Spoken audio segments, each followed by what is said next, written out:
Hi everyone. आज हमारा polity का लेक्चर नंबर 14 यानी कि आज लास्ट लेक्चर है। आज के इस लेक्चर में हम कॉन्स्टिट्यूशनल बॉडीज, संवैधानिक निकाय तथा गैर संवैधानिक निकाय नॉन कॉन्स्टिट्यूशनल बॉडीज देखने वाले हैं। यहाँ पर सिर्फ हमने कॉन्स्टिट्यूशनल बॉडीज मेंशन किया है, लेकिन यहाँ पर हम कॉन्स्टिट्यूशनल बॉडीज और नॉन कॉन्स्टिट्यूशनल बॉडीज यानी कि गैर संवैधानिक निकाय देखने वाले हैं।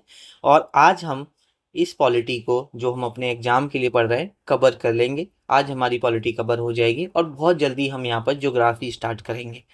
आप लोगों की कैसी जर्नी रही है इस लेक्चर को देखने के बाद? अगर आप 14 लेक्चर देख रहे हो, कहने का मतलब है आप सारे लेक्चर देखते हुए आ रहे हो अभी तक अगर आप सारे लेक्चर देखते हुए आ रहे हो तो आपको हमें बताना है, अपनी जर्नी शेयर करनी है कि जो 14 लेक्चर की ये जर्नी रहने वाली है, इस लेक्चर के एंड में जब आप इस लेक्चर को देख लो उसके एंड में आपको बताना है कि आपको क्या आपका एक्सपीरियंस रहा, कितना आपको समझ में आया, और आगे के लिए आप अपना कोई सजेशन देना चाहते हो तो वो भी आपका सजेशन हम एक्सेप्ट करेंगे।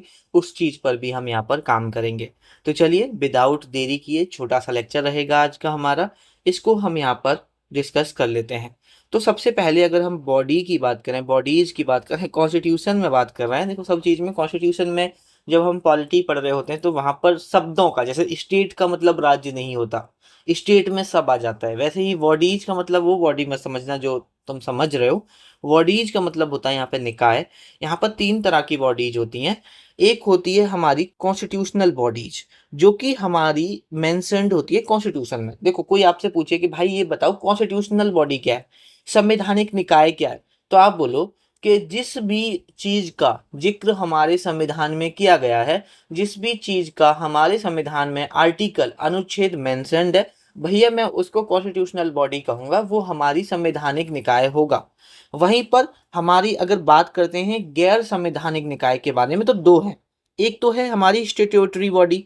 स्टैट्यूटरी बॉडी क्या है? इसको पार्लियामेंट बनाता है। एक लॉ को क्रिएट करने के बाद पार्लियामेंट द्वारा यहाँ पर ये बनाई जाती है, जो आपका वैधानिक निकाय होता है। वहीं पर आपकी जो नॉन स्टैट्यूटरी बॉडी होती है, जिसको हम एग्जीक्यूटिव बॉडी भी बोलते हैं, इसको किसी एग्जीक्यूटिव रिजोल्यूशन से बनाया जाता है। इसको जो सरकार होती है पावर में, वो इस बॉडी को यहाँ पे बनाती है। ध्यान रखना, स्टैट्यूटरी बॉडी को जो वैधानिक निकाय है इसको पार्लियामेंट बनाती है, जिसमें आपका अपोजिशन भी पार्टिसिपेट करता है। पार्लियामेंट में तो अपोजिशन भी होता है, बट आपकी जो ये एग्जीक्यूटिव बॉडी होती है, या जिसको नॉन स्टैट्यूटरी बॉडी भी आप बोलते हो, इसको कौन बनाता है? यहाँ पर जो सरकार होती है उस वक्त पावर में, वो और उसके मिनिस्टर मिलके यहाँ पर इस बॉडी को बना रहे होते हैं। तो ये चीज आप लोगों को यहाँ पर ध्यान रखनी है। अब यहाँ पर हमारी कौन कौन सी कॉन्स्टिट्यूशनल बॉडीज हैं, अगर उनको देखना जाए तो देखो, इलेक्शन कमीशन है जिसके बारे में हम ऑलरेडी पढ़ चुके हैं, यूपीएससी है, एसपीएससी है, फाइनेंस कमीशन है, जीएसटी काउंसिल है, नेशनल कमीशन फॉर एससी है, नेशनल कमीशन फॉर एसटीज है, नेशनल कमीशन फॉर यहाँ पर बैकवर्ड क्लासेस है, कैग है, अटॉर्नी जनरल है, एडवोकेट जनरल है। तो आप देखोगे कि जैसे जैसे हम धीरे धीरे आर्टिकल करते आ रहे थे, वैसे वैसे धीरे धीरे मैं आपको ये सारा कुछ कराता आ रहा था। जैसे हमने सबसे पहले अटॉर्नी जनरल देखा था, फिर उसके बाद कैग देखे थे हमने, फिर उसके बाद एडवोकेट जनरल ऑफ स्टेट देखे थे, उसके बाद हमने यहाँ पर आपका जीएसटी काउंसिल देखी थी, फिर उसके बाद पब्लिक सर्विस कमीशन भी देखा था। ठीक है, उसके बाद हमने फाइनेंस कमीशन भी यहाँ पे देखा था, हमने इलेक्शन कमीशन भी देखा था। तो ओवरऑल हम मोटा मोटा बात करें तो कॉन्स्टिट्यूशनल बॉडी हम सारी पढ़ते आ रहे हैं। डिफरेंट डिफरेंट लेक्चर्स में हमने डिफरेंट डिफरेंट जब वो आई बॉडी, उनके बारे में, उनके आर्टिकल्स के बारे में हमने समझा। थोड़ा सा मैं यहाँ भी आपको डिस्कस कर लेंगे, थोड़ा सा हम यहाँ भी आपको बता देंगे, जिससे कि एक जगह कॉन्स्टिट्यूशनल बॉडीज रह पाए और आपके दिमाग में भी रहे, कभी पेपर में पूछे तो आपको भी समझ में आ पाए कि हाँ भैया ने पढ़ाई थी, ये आपकी कॉन्स्टिट्यूशनल बॉडी है। तो देखो, थोड़ा थोड़ा हम डिस्कस कर लेते हैं कुछ बॉडीज के बारे में। अभी हम सिर्फ कॉन्स्टिट्यूशनल बॉडी पढ़ रहे हैं, संवैधानिक निकाय यहाँ पे पढ़ रहे हैं। तो अगर हम बात करते हैं इलेक्शन कमीशन ऑफ इंडिया के बारे में, जो कि आपका मेंशन है पार्ट 15 में, आर्टिकल 324 से लेकर 329 तक डील करता है। ये मैं जल्दी जल्दी कराऊंगा क्योंकि हम ये ऑलरेडी एक बार देख चुके हैं। कुछ नई चीज होगी वो मैं आपको यहाँ पर थोड़ा सा रुक के समझाऊंगा। देखो, यहाँ पर जो आपका इलेक्शन कमीशन ऑफ इंडिया है, जैसा कि मैंने बताया था, 1988 में क्या करा गया था, एक संविधान में संशोधन किया गया था, जो कि 61वां संशोधन था। कितनेवां संशोधन था? 61वां संशोधन था। उसमें क्या करा गया था कि जो वोटिंग एज थी उसको रिड्यूस किया गया था, 21 साल से करके अब 18 साल कर दिया गया, जिसकी वजह से हमें इलेक्शन कमीशन ऑफ इंडिया, जो कि हमारा एक सिंगल मेंबर बॉडी था, उसको हमें मल्टी मेंबर बॉडी बनाना पड़ा। तो हमारा ये मल्टी मेंबर बॉडी बना 1989 में जी। 1989 में हमारा क्या बन चुका था, ये मल्टी मेंबर बॉडी बन चुका था। अब इसमें एक तो चीफ इलेक्शन कमिश्नर होगा और 2 अदर यहाँ पर इलेक्शन कमिश्नर होंगे, ये ध्यान रखना। अच्छा, कभी आपसे ये पूछे कि इन मेंबर्स को अपॉइंट कौन करता है, तो इस मेंबर्स को अपॉइंट यहाँ पर राष्ट्रपति करता है। टर्म की बात पूछे तो 6 साल होगा या 65 साल एज होगी, जो पहले हो जाएगा वो यहाँ पर इनका टर्म यहाँ पे खत्म हो जाएगा। और अगर कभी आपसे ये पूछ ले कि पहले चीफ इलेक्शन कमिश्नर कौन थे, तो सुकुमार सेन थे। ये चीज आपको पता होनी चाहिए। चलो अभी के तो बता दो, अभी के तो आपको पता होंगे। अभी के बताओ, अभी के हमारे chief election commissioner of India कौन है? जल्दी से नीचे कमेंट, वीडियो को पॉज करो लेक्चर को और नीचे मुझे कमेंट करके बताओ। साथ ही में अगर हम यहाँ पर बात करते हैं यूपीएससी और एसपीएससी के बारे में, जो कि मेंशन्ड है under the part 14 and article 315 से लेकर 323 तक ये डील करते हैं। एक इंडिपेंडेंट कॉन्स्टिट्यूशनल बॉडी है, सबसे पहले तो ये ध्यान रखना। यूपीएससी के लिए जो टर्म होता है 6 साल 65 होता है। जब मैं आपको पढ़ा रहा था शायद, वहाँ पे मैंने स्टेट पब्लिक सर्विस कमीशन का नहीं बताया, तो ध्यान रखना स्टेट पब्लिक सर्विस कमीशन का 6 साल और एज में 62 साल यहाँ पे होता है।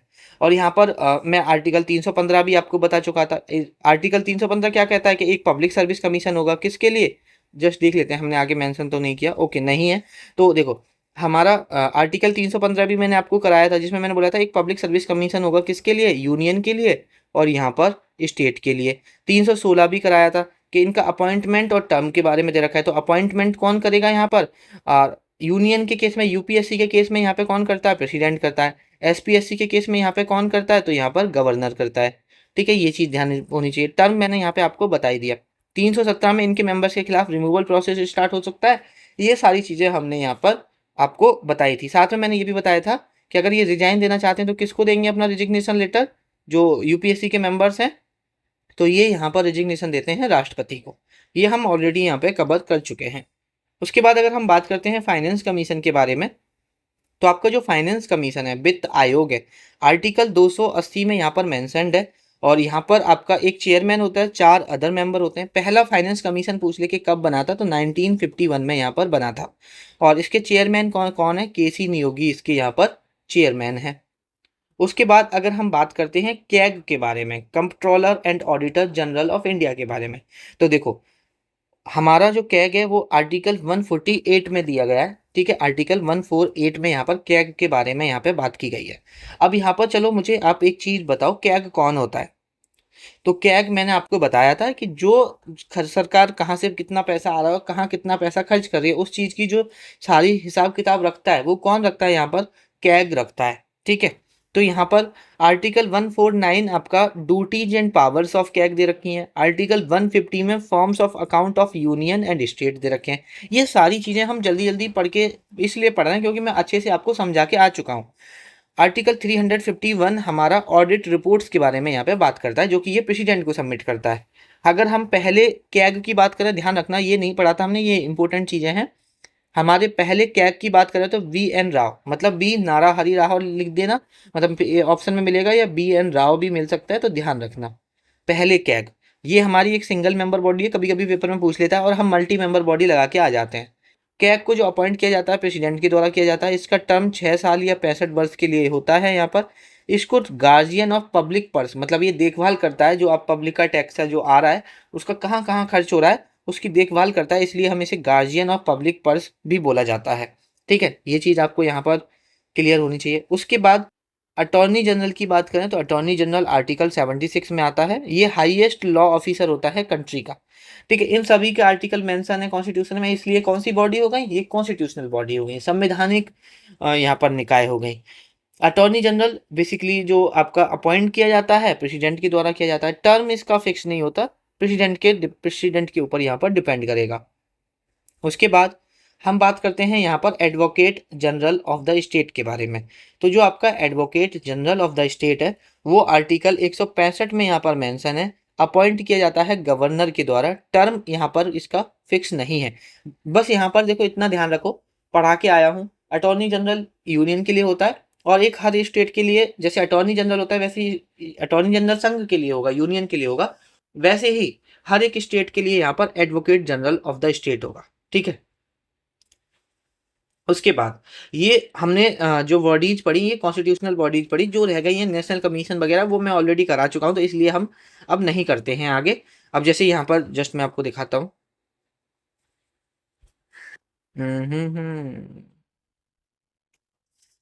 यहाँ पर जो ये कॉन्स्टिट्यूशनल बॉडी है, इलेक्शन कमीशन तो अभी देख लिया, यूपीएससी भी देख लिया, एसपीएससी भी देख लिया, फाइनेंस कमीशन भी देख लिया, जीएसटी काउंसिल में आपको करा चुका हूँ, नेशनल कमीशन हम ऑलरेडी अभी लास्ट लेक्चर में देख के आ रहे हैं, ये लास्ट लेक्चर में ये सारी चीज़ें जो लास्ट या सेकंड लास्ट में सब चीज़ें हम पढ़ के आ रहे हैं। क्या हमने देख लिया, तो ये सब हमने देख लिया, और ये सब हम ऑलरेडी मैं आपको पढ़ा चुका हूँ, अभी लास्ट 2-3 लेक्चर के अंदर ही सारी चीज़ें ये पढ़ाई हैं, तो इनको मतलब रिवाइज नहीं करते हैं, और करना चाहो तो कर लो। नेशनल कमीशन 338 में है, for schedule caste, schedule tribe के लिए 38 में है, और ओबीसी के लिए, बैकवर्ड क्लास के लिए यहाँ पर 330 में है। ठीक है, चलो ठीक है, वो आपको पता ही है। अब हम देख लेते हैं स्टैट्यूटरी बॉडी क्या होती है। देखो, स्टैट्यूटरी बॉडी होती है जो कि लॉ के द्वारा, कानून के द्वारा यहाँ पे क्रिएट की जाती है। इसको कौन क्रिएट करता है? यहाँ पर पार्लियामेंट क्रिएट करता है, ये चीज ध्यान रखना। कौन क्रिएट करता है? यहाँ पर संसद यहाँ पर बनाता है, पार्लियामेंट यहाँ पे बनाता है। जैसे कि नेशनल ह्यूमन राइट कमीशन आपकी क्या है? एक स्टैट्यूटरी बॉडी है। ये 1993 में बनाई गई थी, किस लिए? जो आपके ह्यूमन राइट्स हैं उनको प्रोटेक्ट करने के लिए, ये चीज़ पता होनी चाहिए। इसके मेंबर की बात करें तो एक चेयरमैन और 5 अदर मेंबर होते हैं। राष्ट्रपति इनके मेंबर्स को अपॉइंट करते हैं। इसका टेन्योर या तो 3 साल या 70 वर्ष तक का यहाँ पर टेन्योर होता है।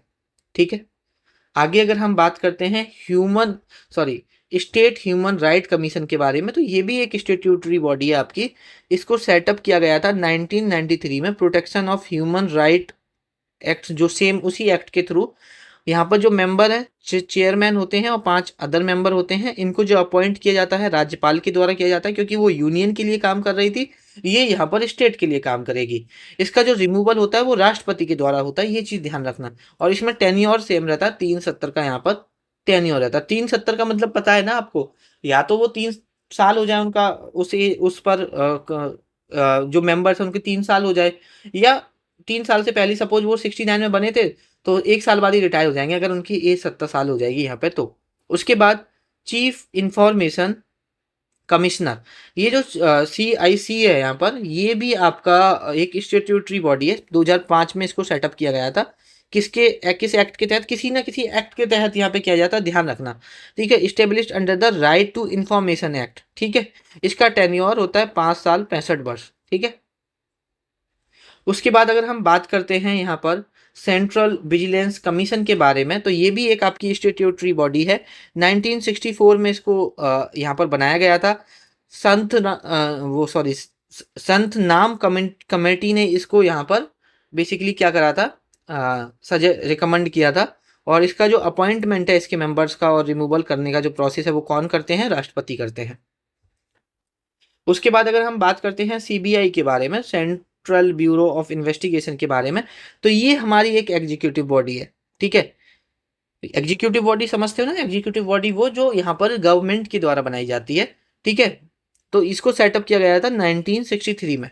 ठीक है, तो ये इसकी जो पावर है, कभी कभी पूछ लेता है, जो सेंट्रल ब्यूरो ऑफ इन्वेस्टिगेशन की पावर है, जो हमारा दिल्ली पुलिस इस्टेब्लिशमेंट एक्ट आया था 1946 में, वहां से इसके पावर्स को ड्राइव किया गया, वहां से लिया गया, ये चीज ध्यान रखना। उसके बाद अगर हम बात करते हैं नीति आयोग, अभी देखो नीति आयोग कौन बनाएगी? अभी जैसे पहले 5 ईयर प्लान था, बीजेपी की सरकार आई तो उसने नीति आयोग बना दिया, 5 ईयर प्लान खत्म कर दिया। तो उसने पार्लियामेंट से थोड़ी ना पूछा था कि भैया नीति आयोग बनाए या ना बनाए। तो इसलिए यहाँ पर जो एग्जीक्यूटिव बॉडी है वो कौन बनाती है? जो पावर में होती है सरकार, वो बनाती है। तो जो इसको नीति आयोग को क्रिएट किया गया था 1 जनवरी 2015 को यहाँ पे क्रिएट किया गया था। और जो प्लानिंग कमीशन था उसको रिप्लेस करते हैं, जो 5 ईयर प्लान था।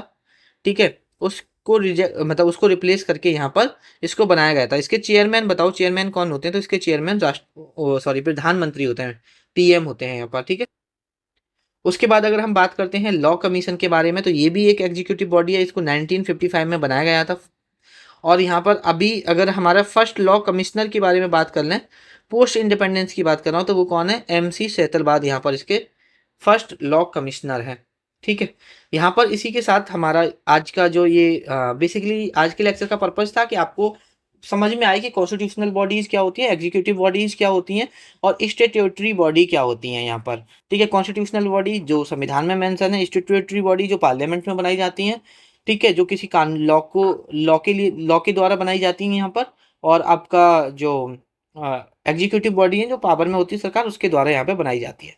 ठीक है, तो इसी के साथ आज आपका पॉलिटी का यहाँ पर पॉलिटी होती है ख़त्म। आई होप कि आपको ये जो पॉलिटी है वो अच्छी लगी होगी। पॉलिटी, देखो आपका फंडामेंटल ड्यूटी है जब आप पॉलिटी पढ़ के आ रहे हो, अगर आपने टोटल 14 लेक्चर देखे हैं तो आप नीचे कमेंट करिए, आप बताइए कि आपको पॉलिटी कैसी लगी है। आप अपना प्लीज़, आपसे सभी से रिक्वेस्ट है कि आप अपना जेन्युइन फीडबैक यहाँ पे शेयर करो। और देखो अभी हम बहुत जल्दी जो हमारा पेड ग्रुप है उसमें यहाँ पर कंप्लीट करके जो आपकी पीडीएफ है उसको एक जगह कंपाइल करके हम यहाँ पे डाल देंगे, आप उस ग्रुप को ज्वाइन कर सकते हो। अब देखो हम क्या क्या कर चुके हैं अपने अर्जुन बैच में, जो हम अपना एमटीएस के लिए लेके आए हैं अर्जुन बैच। इसमें हम स्टैटिक जीके कवर कर चुके हैं पूरी। अभी तक नहीं देखी है तो प्लेलिस्ट बनी हुई है, जाके देख सकते हो। उसकी पीडीएफ भी हम आपको प्रोवाइड करा चुके हैं। इंग्लिश में डिजिटल नोट्स में है, हिंदी में हैंड रिटन नोट्स में है। ठीक है, उसके बाद अगर हम बात करें हिस्ट्री, हम कवर कर चुके हैं। ठीक है, हिस्ट्री की भी यहाँ पर हम आपको पीडीएफ प्रोवाइड करा चुके हैं डिजिटल फॉर्मेट में, हिंदी में भी और इंग्लिश में भी। अभी हम पॉलिटी की, अभी तक तो हम लेक्चर वाइज यहाँ पर आपको पीडीएफ दे रहे थे, अभी हम आपको यहाँ पर एक जगह कंपाइल करके पीडीएफ प्रोवाइड करा देंगे डिजिटल फॉर्मेट में, हिंदी में अलग और यहाँ पर इंग्लिश में अलग। अभी हम यहाँ पर स्टार्ट करेंगे ज्योग्राफी, उसके बाद मैं आपको यहाँ पर कराऊंगा इकोनॉमिक्स, उसके बाद मैं यहाँ पर आपको कराऊंगा बायोलॉजी, उसके बाद मैं यहाँ पर कराऊंगा केमिस्ट्री। ठीक है, देखते हैं, शायद फिजिक्स हम आपको नहीं कराएंगे, कराएंगे तो देखेंगे। ठीक है, फिजिक्स का भी डाउट है क्योंकि फिजिक्स से बहुत ना के बराबर सवाल आते हैं। ठीक है, तो ज्योग्राफी, इकोनॉमिक्स, बायोलॉजी, केमिस्ट्री।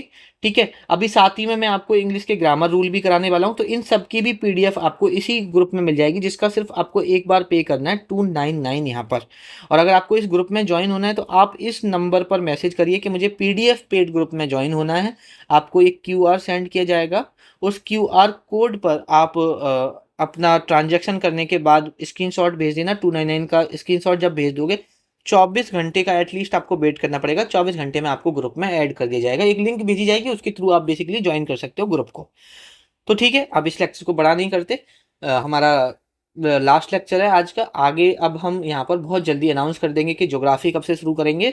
ठीक है, फिर हम यहाँ पर अपनी ज्योग्राफी स्टार्ट करेंगे। तो चलिए यहाँ पर इस लेक्चर को यहाँ पर ख़त्म करते हैं, आपसे मुलाकात होगी अब ज्योग्राफी के लेक्चर्स के अंदर।